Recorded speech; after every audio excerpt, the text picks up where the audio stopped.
प्यारे बच्चों, जय हिंद। आपका हमारे चैनल में हार्दिक स्वागत है। आपको 8 ग्रेड अभ्यास पुस्तिकाएँ 2024-25 प्राप्त हो चुकी होंगी। 8 ग्रेड अभ्यास पुस्तिका सामाजिक विज्ञान कक्षा 8वीं का हम संपूर्ण हल देखेंगे।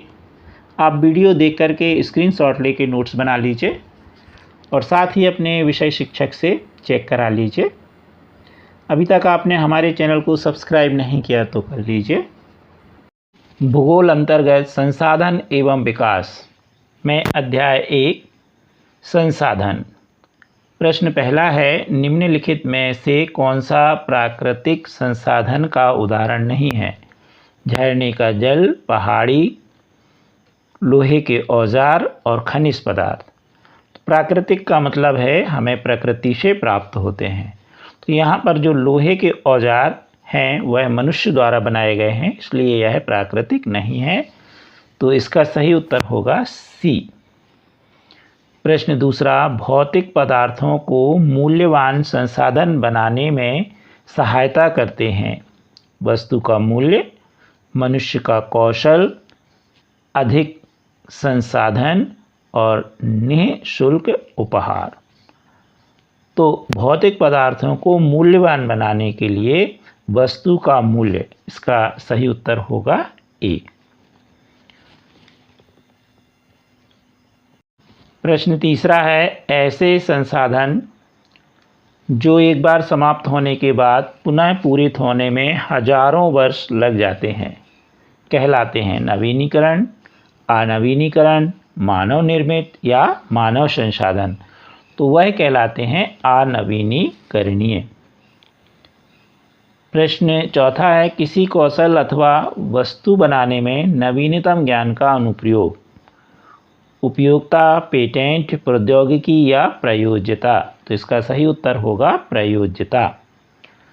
प्रश्न पाँचवा, पदार्थों को संसाधन में परिवर्तित करने वाले कारक समय, प्रौद्योगिकी, समस्या या मात्रा। तो इसमें समय और प्रौद्योगिकी दोनों सही हैं, यहाँ पर सुधार लें, समय कर लें। तो इसलिए इसका ए वाला सही होगा, पहला और दूसरा, समय और प्रौद्योगिकी। प्रश्न छठवां है, रिक्त स्थानों की पूर्ति कीजिए। पदार्थों को खाली स्थान उसे एक संसाधन बनाते हैं। तो इसमें आएगा उपयोगिता अथवा प्रयोज्यता, कोई भी एक भर सकते आप। तो खाली स्थान में आएगा उपयोगिता अथवा प्रयोज्यता। फिर दूसरा प्रश्न है, परिवहन की विधियों का विकास खाली स्थान के आविष्कार से संभव हुआ। तो पहिए के आविष्कार से, तो पहिए के खाली स्थान में आ जाएगा। अगला है, प्रौद्योगिकी एक खाली स्थान संसाधन है। तो यह एक मानव निर्मित संसाधन है प्रौद्योगिकी। तो खाली स्थान में आ जाएगा एक मानव निर्मित। डी नंबर का प्रश्न है, तेजी से बहते जल से ऊर्जा उत्पन्न करना खाली स्थान प्रौद्योगिकी है। तो यह जल विद्युत प्रौद्योगिकी कहलाती है। प्रश्न इसी का ई खाली स्थान है। प्रकृति के निःशुल्क उपहार खाली स्थान संसाधन कहलाते हैं। तो प्रकृति से जो हमें प्राप्त होते हैं उन्हें हम प्राकृतिक संसाधन कहते हैं। प्रश्न सातवां है, संसाधन की परिभाषा लिखिए। तो मानवीय आवश्यकताओं को पूरा करने वाले सभी जीव जंतु, वस्तुएं एवं पदार्थ जो हैं वह संसाधन कहलाते हैं। प्रश्न आठवां, पेटेंट किसे कहते हैं? तो पेटेंट का तात्पर्य है किसी विचार अथवा आविष्कार का एकमात्र अधिकार से है। यह एक ऐसा कानूनी अधिकार है जो किसी व्यक्ति या संस्था को किसी विशेष उत्पाद, खोज, डिजाइन, प्रक्रिया या सेवा के ऊपर एकाधिकार देता है। प्रश्न 9वां, मानव निर्मित कोई 5 संसाधनों के नाम। तो मानव निर्मित पुल, मशीनें, सड़क, भवन, उपकरण, विभिन्न प्रकार की मशीनें इसमें आती हैं। तो ये सभी मानव निर्मित संसाधन हैं। प्रश्न 10वां है, संसाधन कितने प्रकार के होते हैं? उदाहरण सहित बताइए। तो संसाधन 3 प्रकार के होते हैं। प्राकृतिक संसाधन जो प्रकृति से प्राप्त होते हैं, जैसे हवा, पानी, मृदा, खनिज पदार्थ आदि। दूसरा, मानव निर्मित संसाधन जो मनुष्य द्वारा बनाए जाते हैं, जैसे सड़क, भवन, पुल, मशीन आदि। फिर मानव संसाधन जैसे शिक्षक, डॉक्टर, वैज्ञानिक, यानी मनुष्य जो हमें संसाधन के रूप में उपलब्ध हैं, वैज्ञानिक, मजदूर आदि। प्रश्न नंबर 11वां दिया गया है, नवीनीकरण और अनवीनीकरण संसाधनों के कोई 3 अंतर लिखिए। तो जो नवीनीकरण संसाधन होते हैं ये असीमित होते हैं, जबकि अनवीनीकरण जो संसाधन होते हैं ये सीमित होते हैं, अर्थात इनका नवीनीकरण होता रहता है तो ये असीमित होते हैं। दूसरा है, नवीनीकरण संसाधन जल, मृदा और वन हैं, जबकि अनवीनीकरण क्या है, कोयला, पेट्रोल, प्राकृतिक गैसें आदि। अगला तीसरा है, नवीनीकरण संसाधन शीघ्रता से नवीनीकृत अथवा पुनः पूरित हो जाते हैं, यहाँ पर पूरित कर लीजिए। जबकि अनवीनीकरण संसाधन एक बार समाप्त होने के बाद उनके नवीनीकरण अर्थात पुनः पूरण में हजारों वर्ष लग जाते हैं। प्रश्न 12वां, नीचे दिए गए विभिन्न संसाधनों को उदाहरणों की तालिका में वर्गीकृत कीजिए। तो एक लिखा है वाणिज्य मूल्य है और दूसरा वाणिज्य मूल्य नहीं है। वाणिज्य का मतलब बाजार में मूल्य। तो हम देखें लौह अयस्क, तो यह होगा वाणिज्य में है इसका उपयोग। फिर है मनोरम दृश्य, तो यह जो है वाणिज्य नहीं है, तो बाजारिक रूप में नहीं है, तो ये क्या है, मनोरम दृश्य, वाणिज्यिक मूल्य नहीं है। कृषि भूमि है, कोयला है, लोकगीत नहीं है, दादा दादी जो माँ घरेलू नुस्खे बताते हैं वह भी वाणिज्यिक मूल्य में नहीं आते। प्रश्न 13वां, पृथ्वी पर प्राकृतिक संसाधनों का वितरण असमान है, कैसे? तो प्राकृतिक संसाधनों का वितरण भूभाग, जलवायु, ऊंचाई जैसे अनेक भौतिक कारकों पर निर्भर करता है। पृथ्वी पर इन कारकों में विभिन्नता होने के कारण संसाधनों का वितरण असमान है।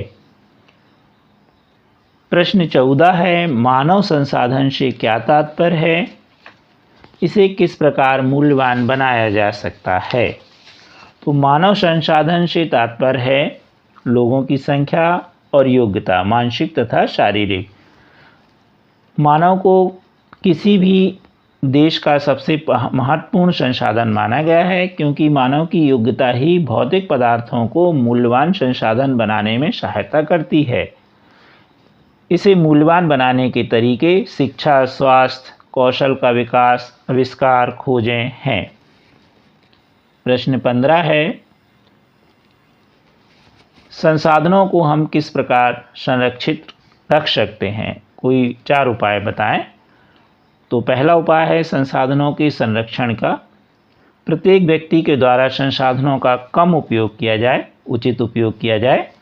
वस्तु के पुनः चक्रण अथवा पुनः उपयोग वाली वस्तुओं का अधिक महत्व दिया जाए, उनका उपयोग किया जाए। अनवीनीकरण वालों का कम किया जाए। बड़े पैमाने पर पेड़ों का कटना, वनोन्मूलन, इनको रोकना चाहिए। प्रत्येक संसाधन को दुरुपयोग होने से बचाना चाहिए। बंजर बेकार पड़ी हुई भूमि पर अधिक से अधिक पौधे लगा करके वन उगाने चाहिए। अब देखें प्रश्न 16, सतत पोषणीय विकास के सिद्धांत को लिखिए। तो सतत पोषणीय विकास के सिद्धांत निम्नलिखित हैं। जीवन के सभी रूपों का आदर और देखभाल करें। मानव जीवन की गुणवत्ता को बढ़ाना। पृथ्वी की जीवन शक्ति और विविधता का संरक्षण करना। समुदाय को अपने पर्यावरण की देखभाल करने के योग्य बनाना। प्राकृतिक संसाधनों के ह्रास की कम से कम करना। प्राकृतिक संसाधनों का ह्रास कम से कम। भूमि, मृदा, जल, प्राकृतिक वनस्पति और वन्य जीवन संसाधन। सबसे पहले वस्तुनिष्ठ प्रश्न में पहला है, पहाड़ी भूभागों में आने वाली प्राकृतिक आपदा है? भूकंप, भूस्खलन, ज्वालामुखी और बाढ़। तो जो पहाड़ी भूभाग होते हैं उनमें ज़्यादातर भूस्खलन होता है। प्रश्न दूसरा, औसतन एक भारतीय नागरिक प्रतिदिन जल का उपयोग करता है 20 लीटर, 50 लीटर, 100 लीटर या 150 लीटर। तो औसतन 150 लीटर जल का प्रयोग प्रति नागरिक होता है। प्रश्न तीसरा है, पृथ्वी पर मानव उपभोग के लिए अलवण जल उपलब्ध है? अलवण जिसमें लवण ना हो लगभग 1%, 3%, 2% या 10%। तो लगभग 1% जल ऐसा है जिसमें लवण की मात्रा नहीं है।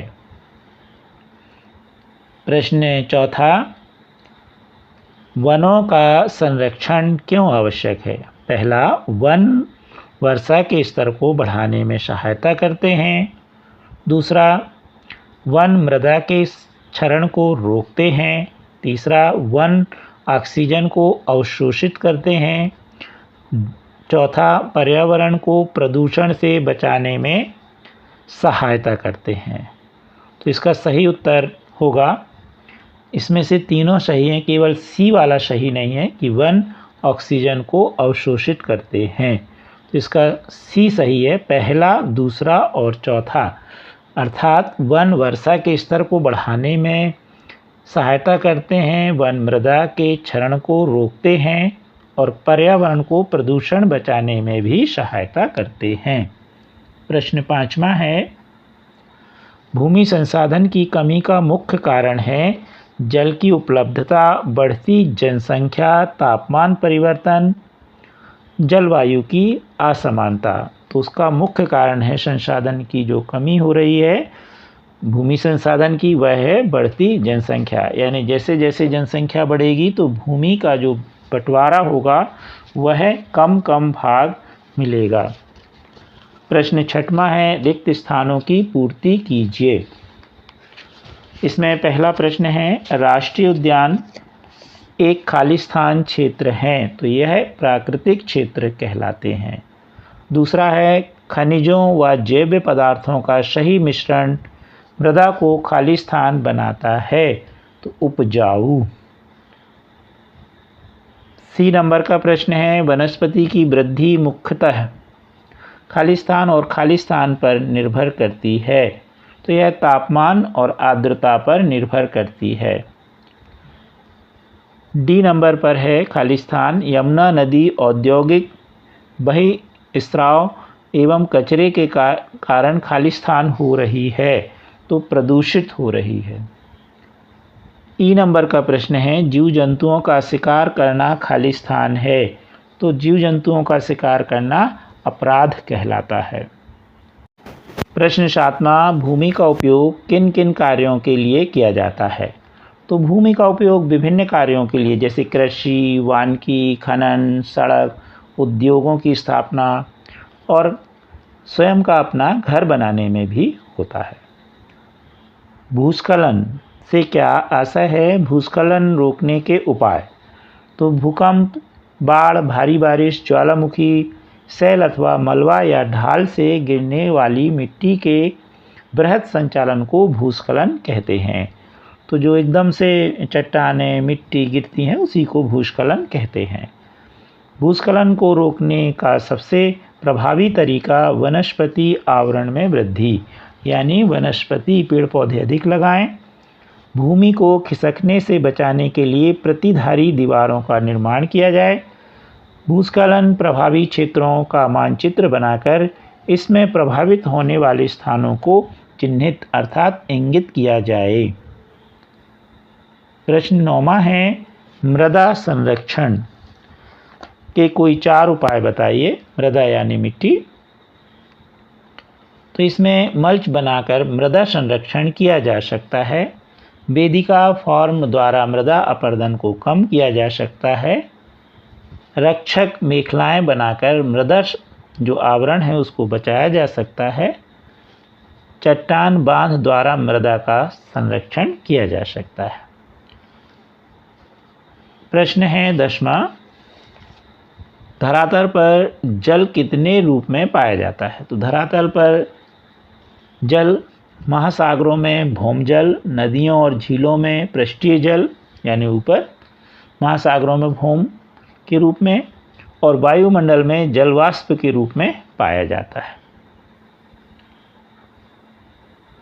प्रश्न 11वां है, विश्व के कौन कौन से प्रदेश जल की समस्या की कमी से समस्या का सामना कर रहे हैं? तो विश्व में ऐसे जो प्रदेश हैं, देश हैं जिनमें जल की कमी है, वह है अफ्रीका, पश्चिम एशिया, दक्षिण एशिया, पश्चिम संयुक्त राज्य अमेरिका के भाग, दक्षिण अमेरिका के भाग, संपूर्ण ऑस्ट्रेलिया अलवणीय जलों की आपूर्ति का सामना कर रहे हैं।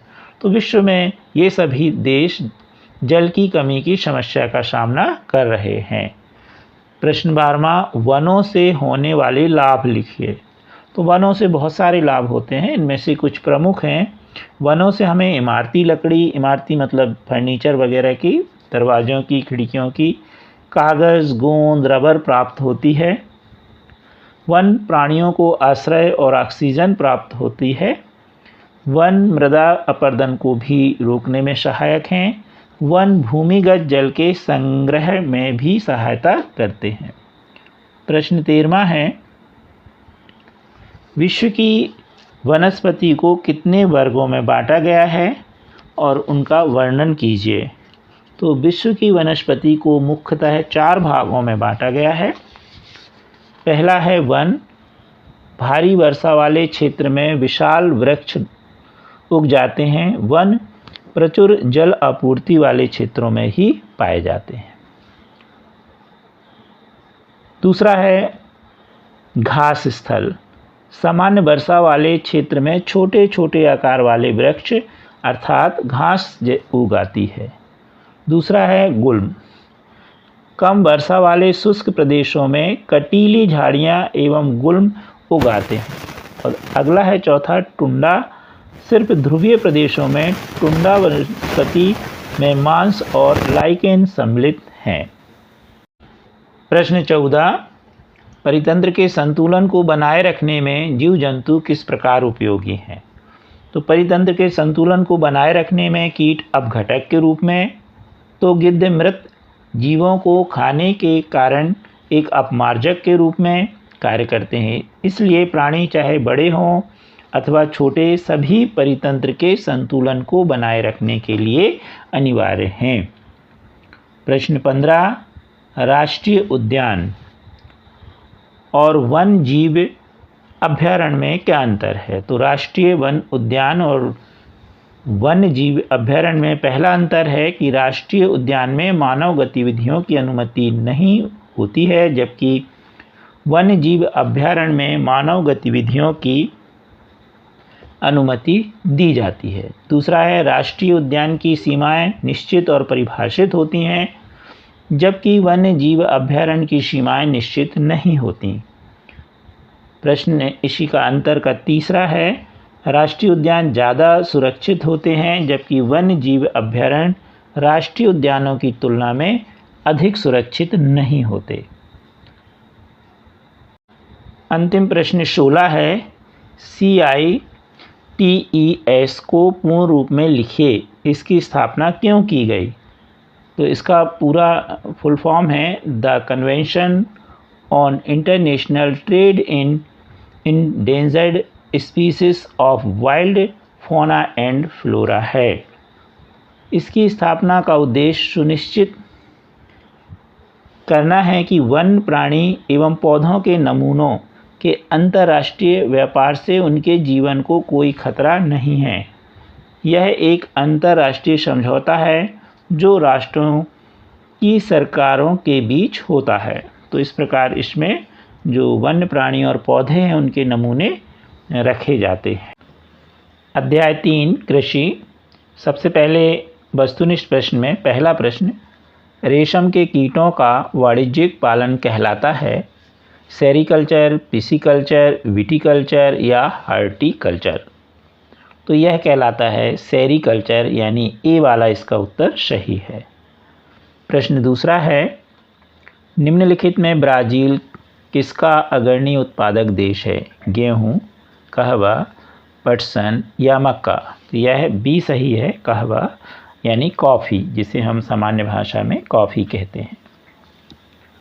प्रश्न तीसरा है, कृषि एक प्राथमिक क्रिया है, इसमें शामिल नहीं है औजारों का निर्माण, पशुधन पालन, सब्जियों का उगाना, फूलों का उगाना। तो इसमें है औजारों का निर्माण। कृषि में हम औजारों का निर्माण नहीं करते हैं कृषि के अंतर्गत। प्रश्न चौथा, पर्वतीय ढालों वाले क्षेत्र में रहने वाले परिवारों के लिए किस फसल का उत्पादन उपयुक्त है? गेहूँ, चावल, मक्का, कॉफ़ी? तो यह कॉफ़ी के लिए उपयुक्त है। प्रश्न पाँचवा, वाणिज्यिक कृषि के लिए उपयुक्त कथन है, अधिक पूंजी का उपयोग, छोटे भूखंडों पर कृषि, भूमि उर्वरता समाप्त होने पर भूमि को छोड़ना, और डी है अधिकांश कार्य मशीनों द्वारा करना। वाणिज्यिक कृषि में इसमें सही है पहला, अधिक पूंजी का उपयोग, और इसका चौथा अधिकांश कार्य मशीनों द्वारा करना। ये दोनों सही हैं, ए और डी, इसलिए इसका बी वाला सही है, पहला और चौथा। प्रश्न छठवें में दिया है, रिक्त स्थानों की पूर्ति कीजिए। पहला प्रश्न दिया है, जैविक कृषि में खाली स्थान का उपयोग नहीं किया जाता, तो रासायनिक खादों का। बी है, कपास खाली स्थान वस्त्र उद्योग के लिए एक महत्वपूर्ण कच्चा माल है, तो सूती। प्रश्न इसी का सी है, आधुनिक फार्म में किसान खाली स्थान की तरह कार्य करते हैं, तो व्यवसायियों की तरह। डी खाली स्थान है, बागानों में उगाए जाने वाले चाय की फसल खाली स्थान का उपयोग पेय पदार्थ के रूप में किया जाता है, तो जो चाय की फसल है उसमें चाय की पत्तियों का उपयोग किया जाता है। ई नंबर वाला है, भारत के 2/3 जनसंख्या खाली स्थान कार्य करती है, तो इसका सही उत्तर है कृषि, इसीलिए भारत कृषि प्रधान देश कहलाता है। प्रश्न सातवां, पौधे में परिष्कृत उत्पाद तक के रूपांतरण में कितनी आर्थिक क्रियाएं सम्मिलित हैं, लिखिए। तो पौधे से परिष्कृत उत्पाद तक के रूपांतरण में 3 प्रकार की आर्थिक क्रियाएं सम्मिलित हैं, प्राथमिक क्रियाएं, द्वितीयक क्रियाएं और तृतीयक क्रियाएं। प्रश्न आठवां, कृषि क्रियाकलाप के लिए क्या क्या आवश्यक है? तो कृषि क्रियाकलाप के लिए अनुकूलित स्थलाकृति, मृदा और जलवायु अनिवार्य रूप से आवश्यक होते हैं। कृषि क्रियाकलाप विश्व के उन्हीं प्रदेशों में संकेंद्रित है जहां फसलें उगाने के लिए उपयुक्त कारक विद्यमान हैं। प्रश्न 9वां, कृषि तंत्र क्या है, इसके महत्वपूर्ण निवेश एवं संक्रियाएं क्या क्या हैं? तो कृषि या खेती को एक तंत्र के रूप में देखा जा सकता है। इसके महत्वपूर्ण निवेश बीज, उर्वरक, मशीनरी और श्रमिक हैं। जुताई, बुआई, सिंचाई, निराई और कटाई इसकी कुछ संक्रियाएं हैं, जैसा कि आप इन सभी के बारे में जुताई, बुआई, सिंचाई, निराई और कटाई ये सब आप विज्ञान विषय में पढ़े होंगे। प्रश्न 10वां है, श्रम और प्रौद्योगिकी के स्तर के आधार पर कृषि को कितने प्रकारों में विभाजित किया गया है? तो श्रम और प्रौद्योगिकी के स्तर के आधार पर कृषि को 2 मुख्य प्रकारों में बांटा गया है। पहला है निर्वाह कृषि और दूसरा है वाणिज्य कृषि। प्रश्न 11वां है, जैविक कृषि से आप क्या समझते हैं? तो जैविक कृषि से अभिप्राय कृषि की ऐसी प्रणाली है जिसमें रासायनिक खादों और कीटनाशक दवाओं का प्रयोग नहीं किया जाता, बल्कि उसके स्थान पर जैविक खाद, प्राकृतिक खादों का प्रयोग किया जाता है। प्रश्न 12वां है, आदिम निर्वाह कृषि में कौन कौन सी कृषियों को शामिल किया गया है? तो आदिम निर्वाह कृषि में स्थानांतरित कृषि, चलवासी पशुचारण कृषि को शामिल किया गया है।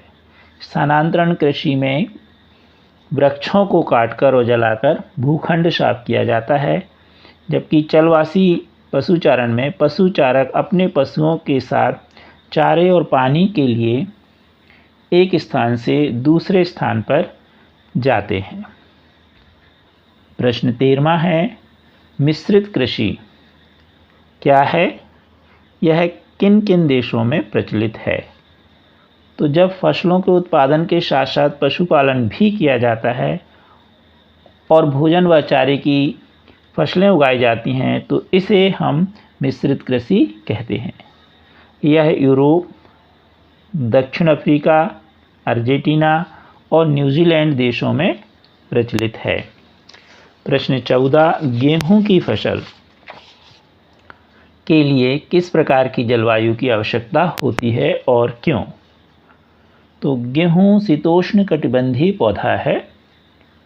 गेहूं की फसल के लिए मध्यम तापमान एवं वर्षा व साम्य कर्तन यानी फसल की कटाई के समय धूप की आवश्यकता होती है।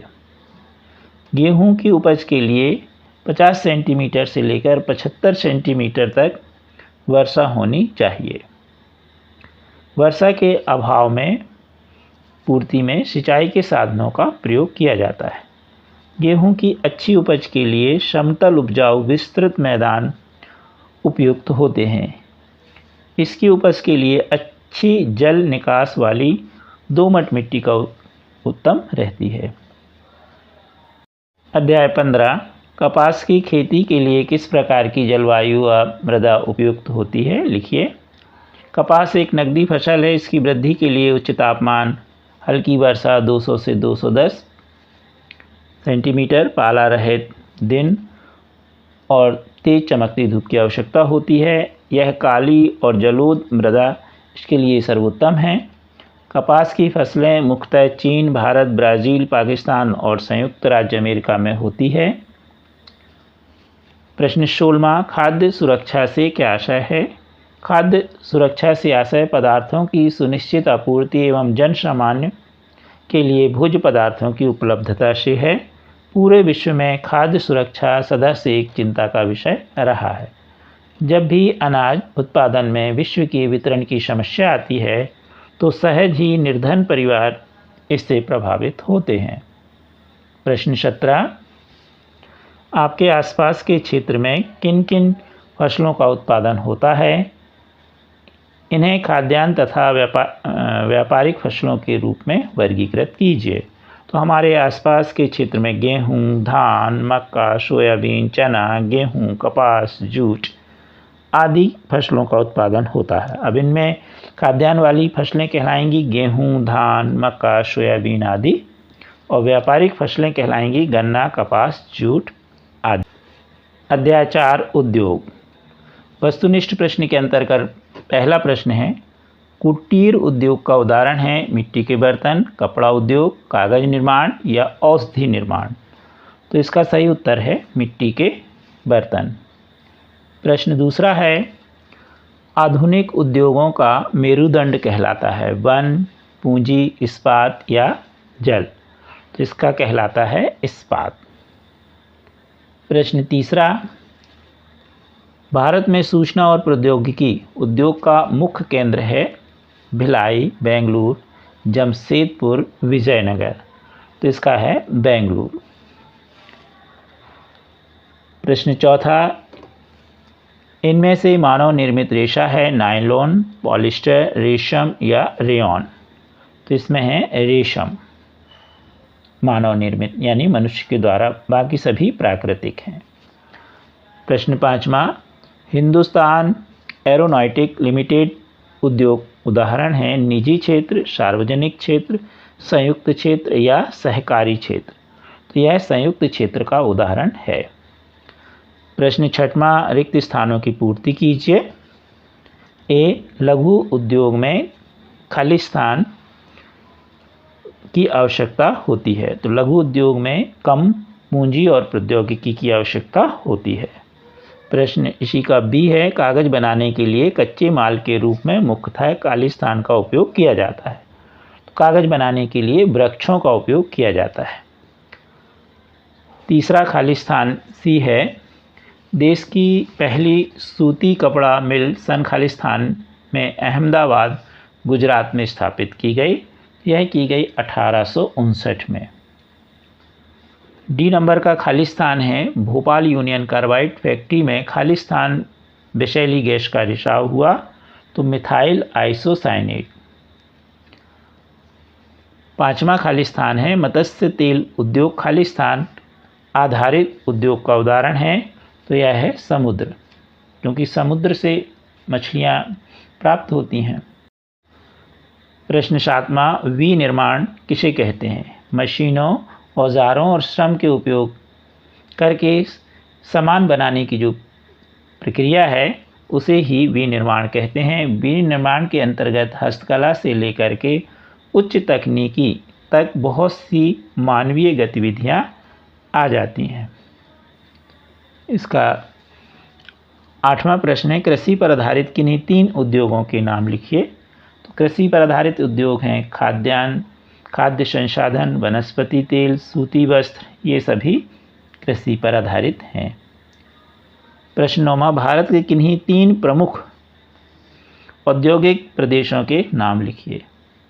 तो औद्योगिक प्रदेश मुंबई, पुणे जिसे हम बोलते हैं समूह के रूप में, तमिलनाडु, बेंगलुरु, हुगली, तो ये सभी क्या हैं? औद्योगिक प्रदेश हैं।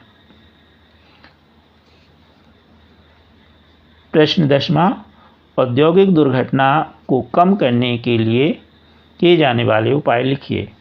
तो औद्योगिक दुर्घटना को कम करने हेतु किए जाने वाले उपाय में सबसे पहले घने बसे आवासीय क्षेत्रों को औद्योगिक क्षेत्र से अलग रखा जाए। अगला, विषैले पदार्थों के भंडारण क्षमता की सीमा निश्चित होनी चाहिए।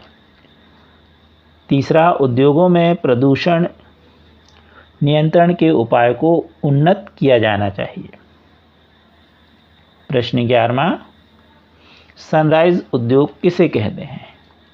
तो उभरते हुए उद्योगों को सनराइज उद्योग कहा जाता है, जैसे सूचना प्रौद्योगिकी उद्योग, स्वास्थ्य लाभ उद्योग, सत्कार तथा ज्ञान से संबंधित उद्योग, ये सभी सनराइज उद्योग के अंतर्गत आते हैं।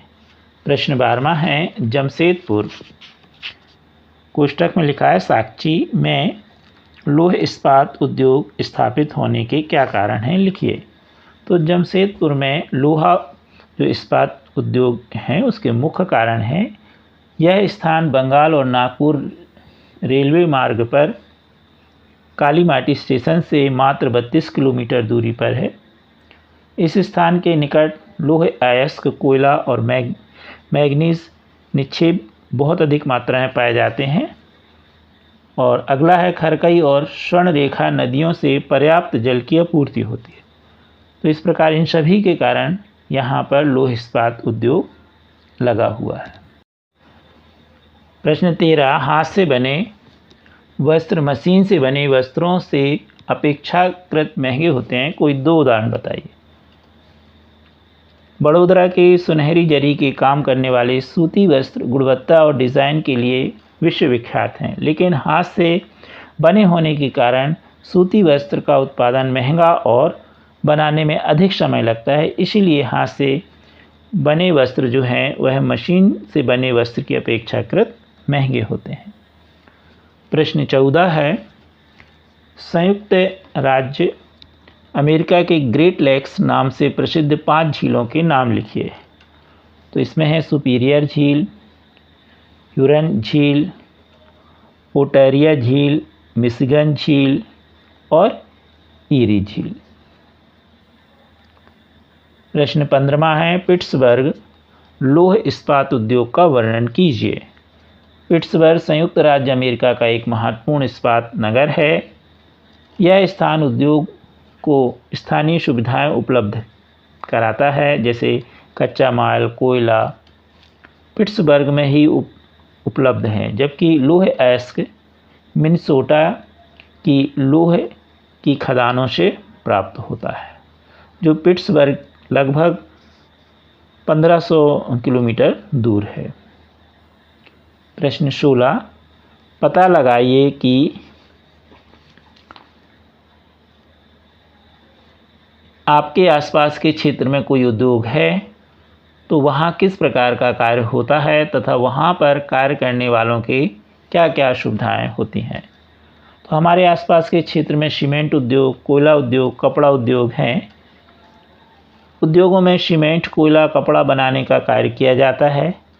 वहाँ पर कार्य करने वाले जो मजदूर होते हैं, श्रमिक होते हैं, उनको रोटी, कपड़ा, मकान, रहने के लिए सुविधाएं दी जाती हैं। प्रश्न 17, झोंका भट्टी किस प्रकार कार्य करती है, उसका नामांकित चित्र बनाइए। तो झोंका भट्टी को बात्या भट्टी भी कहते हैं। इसमें कच्चे माल को रखा जाता है, जहाँ यह प्रगलित होता है, इसके बाद यह परिशोधित होता है। प्राप्त उत्पाद इस्पात होता है, जो अन्य उद्योगों में कच्चे माल के रूप में प्रयुक्त किया जाता है। यहाँ पर झोंका भट्टी का चित्र दिया हुआ है।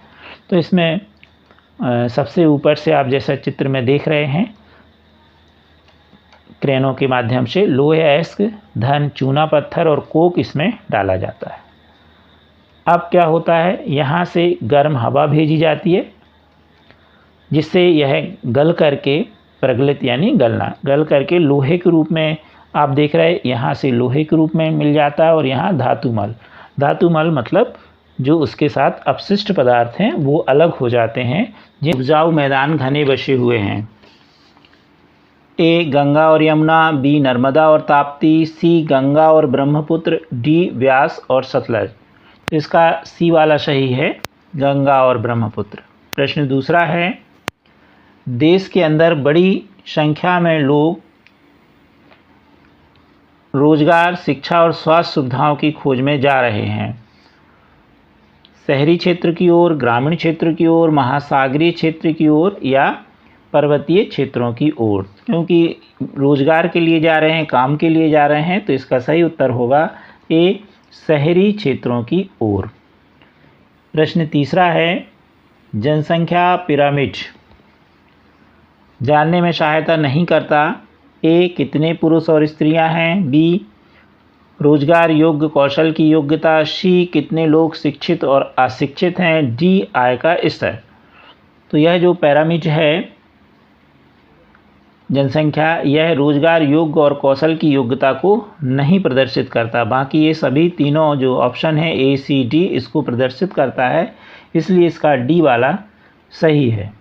प्रश्न चौथा दिया है, लोग सदैव पर्वतों और पठारों की तुलना में मैदानी भागों में रहना पसंद करते हैं, क्योंकि ए, यह क्षेत्र खेती और विनिर्माण के लिए उपयुक्त होता है, बी, यह क्षेत्र अत्यधिक गर्म होता है, सी, यह क्षेत्र विरल जनसंख्या वाले होते हैं, डी, यह क्षेत्र प्राकृतिक सुंदरता से भरपूर होते हैं। तो इसका सही उत्तर है ए, यह क्षेत्र खेती एवं विनिर्माण के लिए उपयुक्त होते हैं।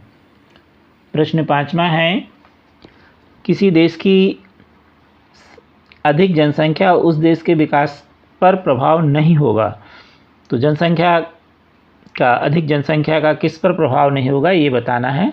तो ए, रोजगार के अवसर सीमित हो जाएंगे, बी, प्रति व्यक्ति आय कम हो जाएगी, सी, संसाधनों का अधिक उपयोग होगा, और डी, आर्थिक विकास में वृद्धि होगी। तो जनसंख्या वृद्धि से रोजगार अवसर सीमित होंगे, प्रति व्यक्ति आय कम होगी, संसाधनों का अधिक उपयोग होगा। इसलिए इसका डी वाला जो है वह सही होगा, आर्थिक विकास में वृद्धि। यह गलत कथन है। अब देखें, रिक्त स्थानों की पूर्ति कीजिए। इसमें सबसे पहला है, मरुस्थल में जनसंख्या खाली स्थान पाई जाती है, और कोष्टक में लिखा है सघन या विरल, तो मरुस्थल में विरल पाई जाती है। दूसरा है जापान में ओसाका और भारत में खालिस्तान घने बसे क्षेत्र हैं। तो जापान में जिस तरह ओसाका, उसी तरह भारत में मुंबई जो है घने बसे हुए, यानी यहाँ जनसंख्या घनत्व अधिक है। अगला प्रश्न है मृत्यु दर से जन्म दर अधिक होना खालिस्तान कहलाता है, जनसंख्या वृद्धि या जनसंख्या संतुलन? क्योंकि जन्म दर अधिक है इसलिए जनसंख्या वृद्धि इसमें आएगा। ई नंबर का खालिस्तान है, एक देश के जन्म दर और मृत्यु दर के अंतर को खालिस्तान कहते हैं। प्राकृतिक वृद्धि दर या प्राकृतिक जन्म दर, तो इसको कहते हैं प्राकृतिक वृद्धि दर। प्रश्न 7वां, प्रधानमंत्री कौशल विकास योजना कब व किस उद्देश्य से शुरू की गई? तो प्रधानमंत्री कौशल विकास योजना 2015 में 1 करोड़ भारतीय युवाओं को 2016 से 2020 तक प्रशिक्षित करने के उद्देश्य से शुरू की गई थी। इस योजना का जो उद्देश्य था संभाव और मौजूदा रोजगार अर्जक को गुणवत्ता प्रशिक्षण प्रदान करके रोजगार योग्य कौशल की योग्यता को प्रोत्साहित करना, यानी इससे जो बेरोजगार हैं वह स्वयं अपना रोजगार खोल सकें। प्रश्न 8वां, भारत की जनसंख्या का औसत घनत्व कितने व्यक्ति प्रति वर्ग किलोमीटर है? तो भारत की जनसंख्या का औसत घनत्व 382 व्यक्ति प्रति वर्ग किलोमीटर है। प्रश्न 9वां है आर्थिक कारक किस प्रकार जनसंख्या वितरण को प्रभावित करते हैं?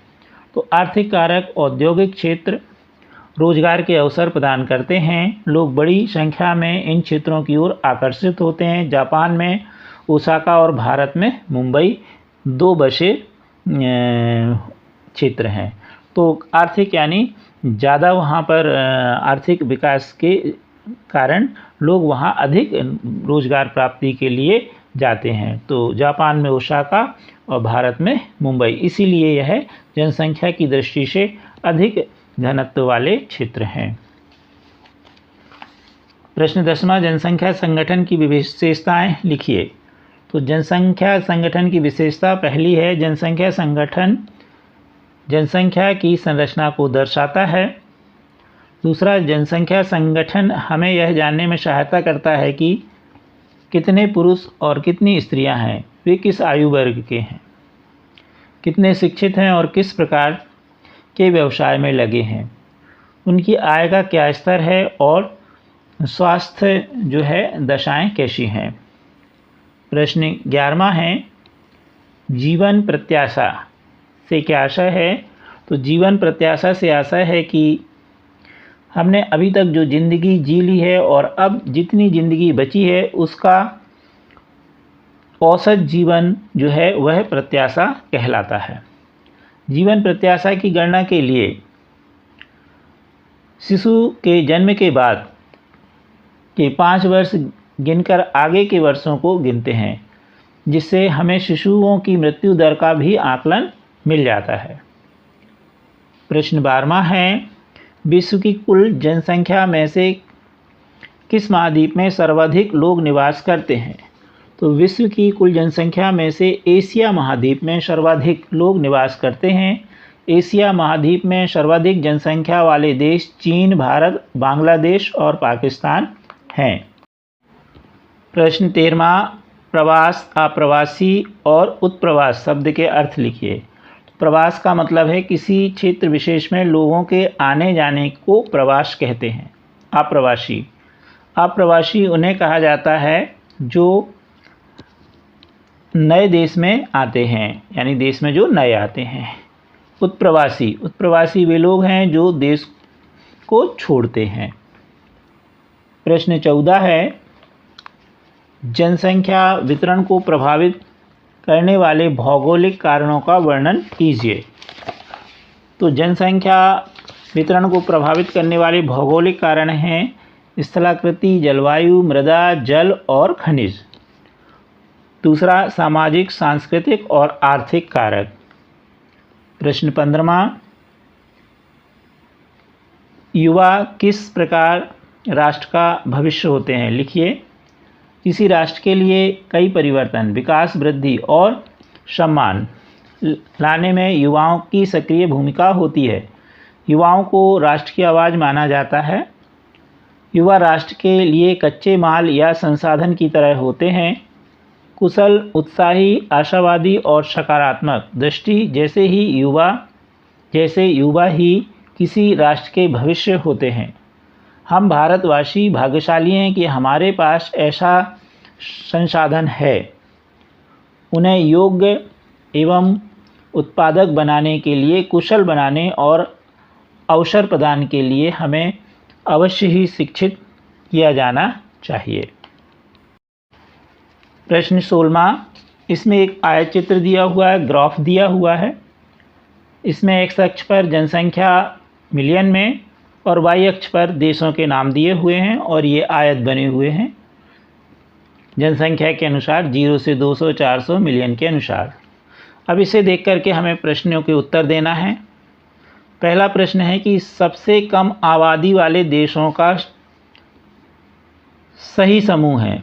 ए जापान, रूस, बी जापान, भारत, सी रूस, चीन और डी चीन, भारत। तो जापान, रूस, तो जापान और रूस देखें, ये क्या है, आप स्पष्ट देख रहे हैं, ये सबसे कम आबादी वाले हैं। अगर जापान और भारत देखें तो जापान में और भारत में बहुत अंतर आपको दिख रहा है, तो भारत तो ज़्यादा है। अब इसके बाद देखें रूस, चीन, तो रूस ये है और चीन ये है, तो ये भी काफ़ी अंतर है। और चीन, भारत, तो ये तो ज़्यादा वाले हैं। तो यहाँ पूछा गया है सबसे कम, इसलिए इसका सही उत्तर होगा ए जापान और रूस। इसी का दूसरा प्रश्न है, सबसे अधिक आबादी वाले देश में भारत का क्रम कौन सा है, पहला, दूसरा, तीसरा या चौथा। तो उत्तर है दूसरा। आप ग्राफ देखिए तो इसमें आपको स्पष्ट दिख रहा है भारत और सबसे अधिक है चीन, तो इसमें भारत। हालांकि अब भारत चीन से लगभग बराबरी भी कर चुका है और जनसंख्या में अब आगे भी निकलने वाला है। अब देखें हम तीसरा, 200 मिलियन से अधिक घनी आबादी वाले देशों का समूह। तो 200 मिलियन से अधिक, जापान, रूस, भारत, चीन, जापान, रूस, यूएसए, ब्राज़ील, भारत, चीन, ब्राज़ील, इंडोनेशिया और डी यूएसए, रूस, जापान और ब्राज़ील। अब इसमें कहा है सबसे अधिक 200 मिलियन वाले, तो इसमें हम देखें तो 200 अधिक, ध्यान से देखिए यहाँ पर ये 200 मिलियन है। अब इससे अधिक, तो अधिक ये है, ये है, ये चार आपको दिख रहे हैं, यानी क्या, इंडोनेशिया, यूएसए, भारत और चीन।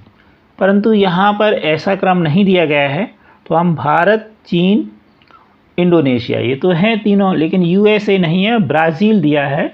तो यहाँ पर हम देखें ब्राज़ील जो है 200 से कम है, तो इसमें सही में क्या होना चाहिए इसका, इंडोनेशिया और यूएसए, भारत और चीन। फिर भी हम इस दृष्टि से इसमें से सही वस्तुनिष्ठ मान लें, 3 सही हैं, इसमें एक भर मिस्टेक है, तो हम सी वाले को सही मान सकते हैं। आप वीडियो अच्छे से देख करके स्क्रीनशॉट लेके नोट्स बना लीजिए तथा अपने विषय शिक्षक से जांच करा लीजिए। अभी तक आपने हमारे चैनल को सब्सक्राइब नहीं किया तो कर लीजिए, साथ ही वीडियो को लाइक एवं शेयर अवश्य कीजिए। Thank you.